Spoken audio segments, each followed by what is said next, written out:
ராஜாத்தி, நீ ஏமா அந்த வீட்டு வேலை சமையல்லாம் செய்யணும்? அதான் மாமா ஒரு பொண்ணுக்கு அழகு. ஒரு சாதாரண குடும்பத்துல வாழ்க்கப்படுற பொண்ணுக்கு நீ சொல்றது அழகா இருக்கலாம்.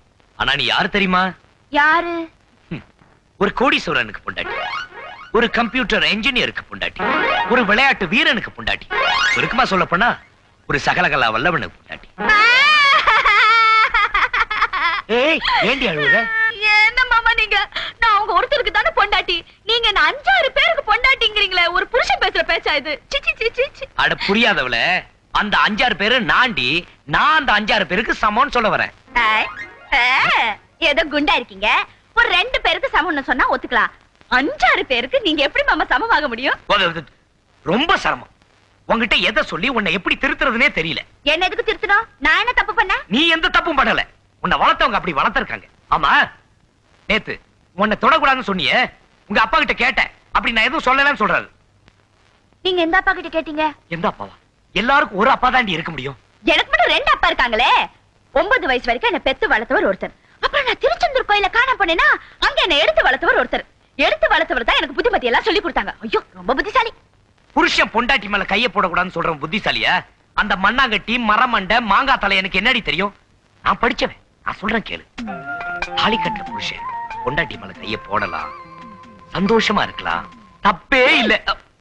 இந்த கிஜி கிஜி வேலையெல்லாம் என்கிட்ட வச்சுக்காதீங்க. முதல்ல கைய போடுவீங்க, அப்புறம் கட்டு பிடிப்பீங்க, அப்புறம் இந்த சேலை எதுக்கும்பீங்க, அப்புறம் கண்ணத்தோட கண்ணத்தெல்லாம் வச்சு முத்தெல்லாம் குடிப்பீங்க, அப்புறம் பல்லானது உங்களுக்கு என்ன, நான் எல்லாம் கெட்டு போயிடுவேன். ஏடி, உனக்குதான் எல்லாம் தெரிஞ்சிருக்க, அப்புறம் ஏண்டி என்ன நெருக்க விட மாட்டேங்கிற?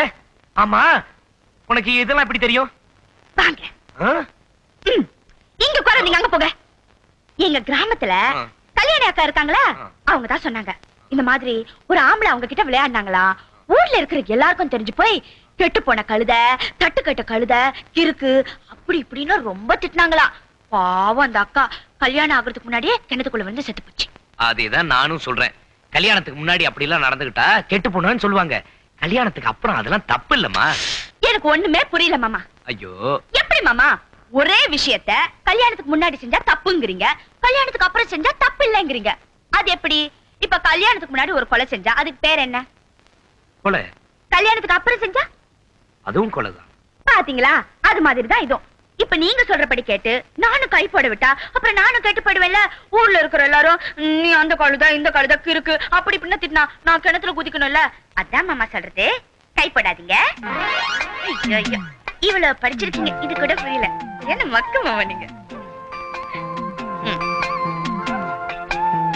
ஐயோ, இவ்வளவு நான் எப்படி திருத்த போறேன்?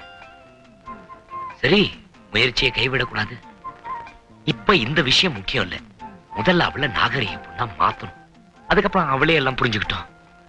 அது வரைக்கும் பொறுமையா காத்திருக்க வேண்டியதுதான். விட்டு புடிடா பாலு, விட்டு புடி.